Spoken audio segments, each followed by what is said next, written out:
सदा शिव जानत अविवेका प्रणवाक्षर के ओम अक्षर के ये तीनों मेरे देवादिदेव महादेव की कथा कहती है हमारे देवताओं में भेद नहीं है, हमारे देवता सब एक हैं, एक जगह पर हैं। उसका एक मूल्य का, एक आनंद का भीतर होना चाहिए। हम ये ना कहें ब्रह्मा बने, हम ये ना कहें विष्णु बने, हम ये ना कहें शिव बने, हम ये ना कहें इंद्र बने, हम ये ना कहें कि ये देवता बड़ा है। जिसको तुम भजते हो तुम्हारी दृष्टि में वो बड़ा है, ये तुम्हारे भीतर का भेद है। यहाँ तो शंकर की कथा कहती है, इसीलिए भगवान नारायण की आरती सुनेंगे तो नारायण का गुणगान मिलेगा, राम जी की आरती सुनेंगे राम जी का गुणगान मिलेगा, कृष्ण की आरती सुनेंगे कृष्ण का गुणगान मिलेगा। केवल एक शंकर भगवान की केवल एक आरती ऐसी है जिसमें तीनों देवताओं का गुणगान मिलता है, तीनों देवता।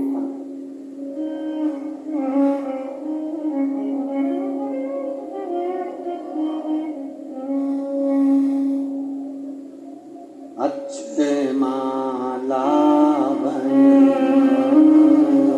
मुंड माला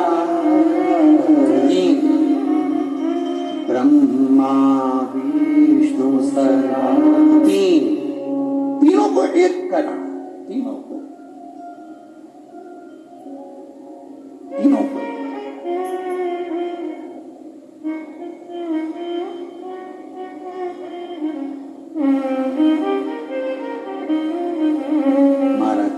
मेरे देव में कोई भेद नहीं। मालिनी पुष्प बेच रही है, कहती है शिवालय को जा रहा है, कोई ने बोल से कह दिया मैं शंकर के मंदिर जा रहा हूं, फूल फ्री निःशुल्क निःशुल्क। क्यों?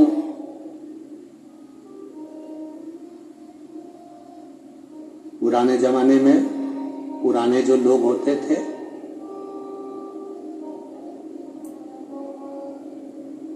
पुराने जमाने के जो लोग होते थे वो कुआं खुदवाते थे, बावड़ी बनवाते थे। पुराने जमाने के जितने लोग होते थे वो कुआं बावड़ी बनवाते थे। उसका कारण ऐसा था कि जितने लोग भी कुआं बावड़ी के पास जल पीने आएंगे उस कुएं का पानी जब पिएंगे तो उसका पुण्य मेरे खाते में आएगा और मेरा जीवन संवर जाएगा। उसका पुण्य अपने नगर में, अपने गांव में, अपने खेड़े में, अपने क्षेत्र में, अपने गांव के अंदर, अपने क्षेत्र के अंतर्गत, अपने नगर में, कहीं पर भी, नगर हो, बावड़ी हो, क्षेत्र हो, गांव हो, प्रत्येक जगह पर अगर तुम्हारे गांव में कहीं शंकर का शिवालय बन रहा हो, कोई शंकर का मंदिर का निर्माण हो रहा हो, कोई अच्छा कार्य हो रहा हो, उसमें तुम्हें उपट कर कहना चाहिए, थोड़ा सहयोग हमारा भी लेना चाहिए, जिससे हमको लगे कि ये मंदिर बाबा ने हमारे हाथ से बनवा दिया, ये देवालय, ये शिवालय हमारे हाथ से बनवा दिए। ये पुण्यता है हमारी,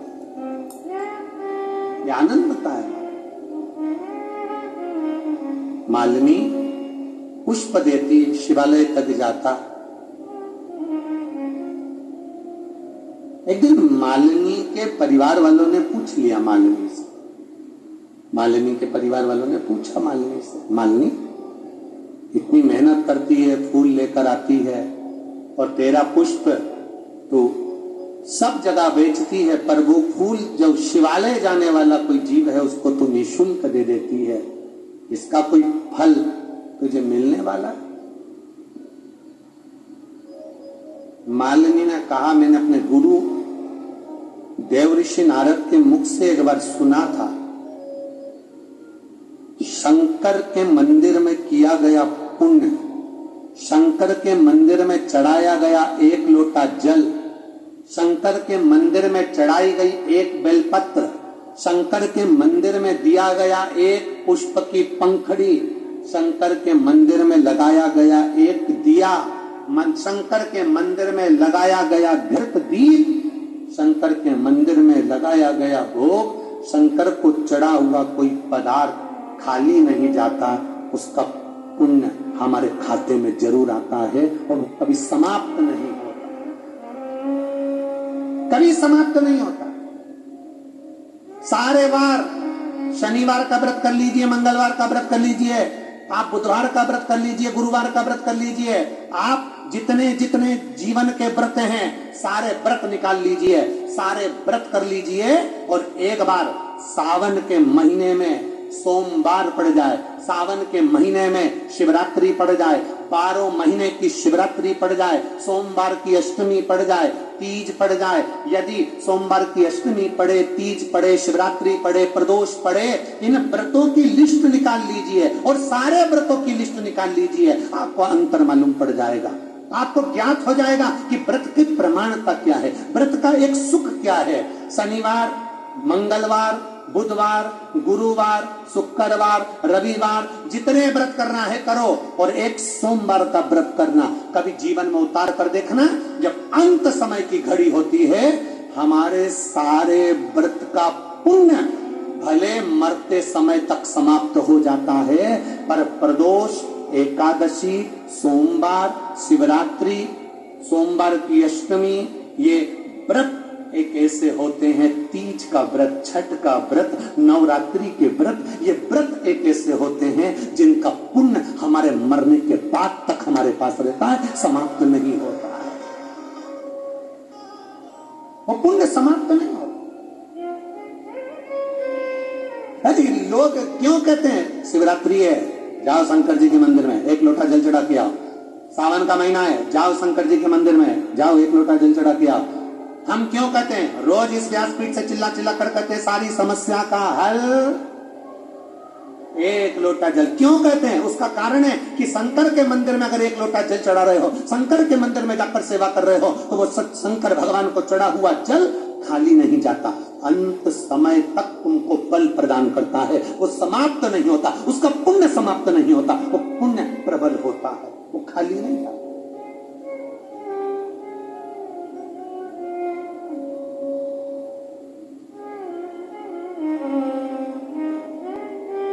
आज सावन महीने का सोमवार है, नागपंचमी भी है, करें व्रत करें, उठाओ तो हाथ।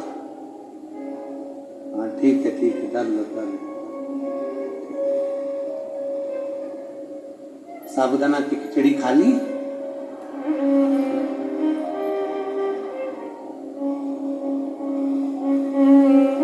चिप्स, खिचड़ी में दही डाला था, पूरी बनाई थी, पापड़, मतलब थोड़ा थोड़ा ग्रहण करा है, जो भी करा थोड़ा। अब इतना सारा ग्रहण करा, शंकर जी के मंदिर में ले गई थी, जितना खाया था वो सब।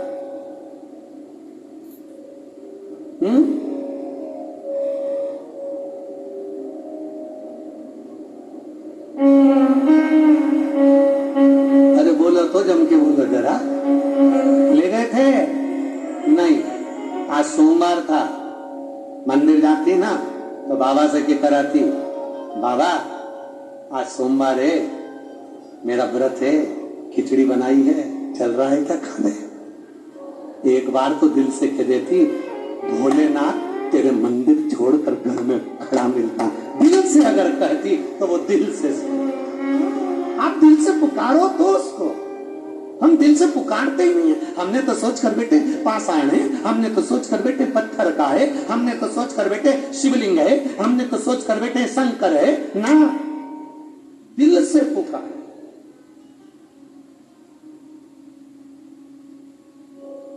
आप दिल से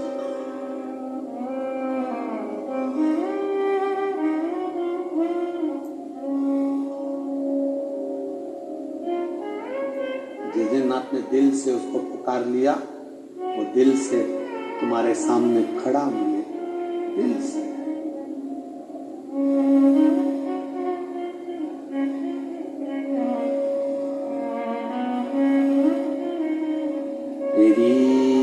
कृपा बिना न हिले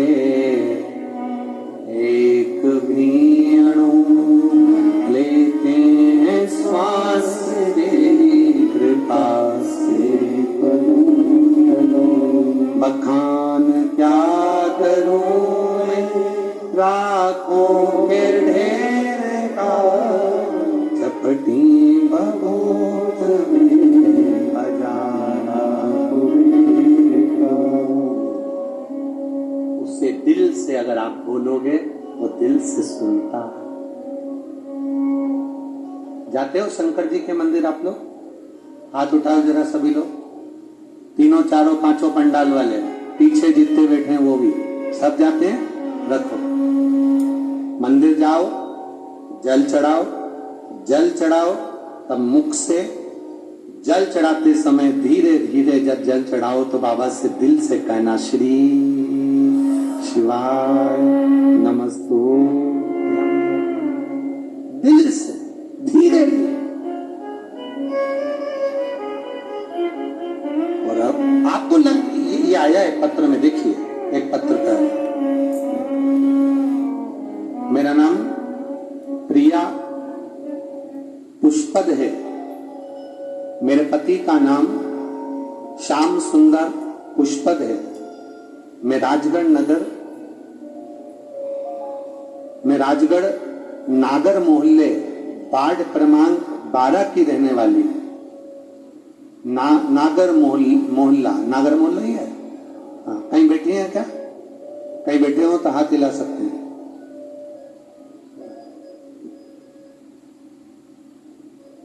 मेरा नाम प्रिया पुष्पद है, मेरे पति का नाम श्याम सुंदर पुष्पद है, मैं राजगढ़ नागर मोहल्ले वार्ड क्रमांक 12 की रहने वाली हूँ। कहीं बैठी हो तो हाथ हिला सकती है। दिख गई क्या? हाँ दीदी का ठीक है, हाथ हिला दो एक बार। ठीक। गुरुदेव, एक लोटा जल आप कहते हो धीरे धीरे चढ़ाना चाहिए और वापिस जब लौट कर आओ तो बाबा को कहकर आना चाहिए। मैंने वही किया। मेरा बेटा 5-6 साल से सरकारी नौकरी की तैयारी कर रहा था, 1-2 नंबर से रह जाता था।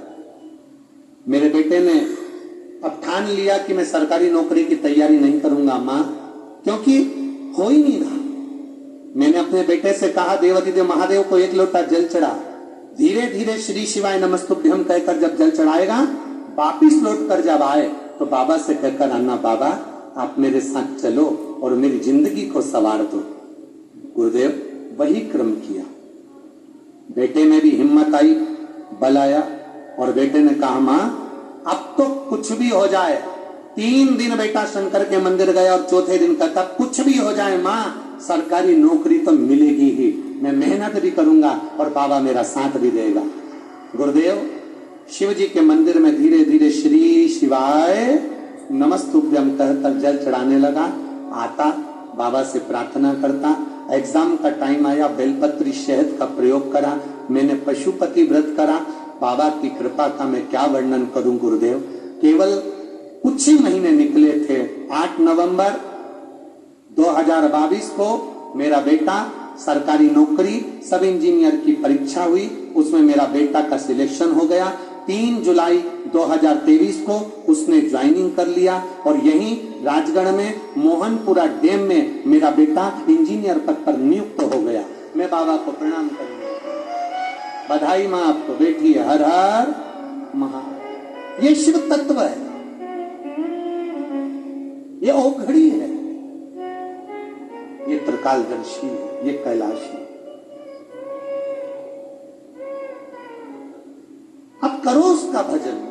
आप कई लोग ऐसे हैं जो केवल मंदिर में जाते हैं तो सीवर वाले महाराज जी ने कहा है ना, इसलिए जाके केवल जल चढ़ाना। ना ना ना, शंकर भगवान के मंदिर में, शिवालय में अगर जाओ तो उससे दिल से अपने मन की बात कहता है, दिल से।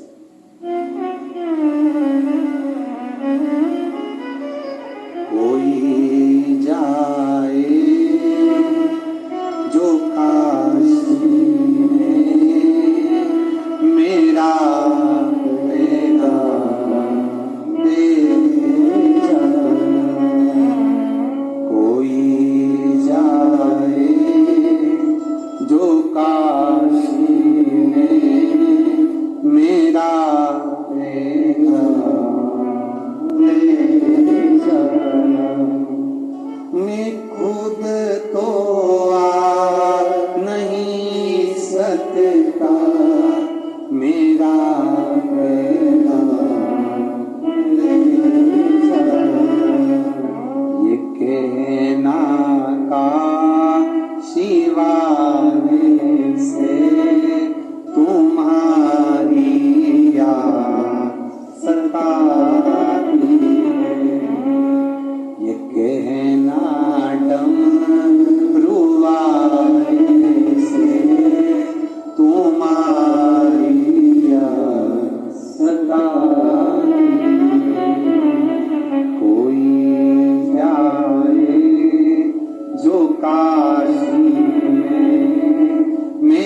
काशी नगरी आई हूँ, तेरे डमरू की धुन सुन के मैं काशी नगरी आई हूँ, मैं काशी नगरी आई हूँ, मैं काशी नगरी आई हूँ, मैं काशी। सब गाइए। सोमवार, नागपंचमी, श्रावण महीना। मैं काशी नगरी आई हूँ, मैं काशी नगरी आई हूँ, मैं काशी नगरी आई हूँ, मैं काशी नगरी आई हूँ। मेरे भोले ओ बम भोले, मैं काशी नगरी आई हूँ, मेरे भोले ओ बम भोले, मैं काशी नगरी आई हूँ, तेरे डमरू की धुन सुन के मैं काशी नगरी आई हूँ, तेरे डमरू की धुन सुन के मैं काशी नगरी आई हूँ। आओ से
काशी में गंगा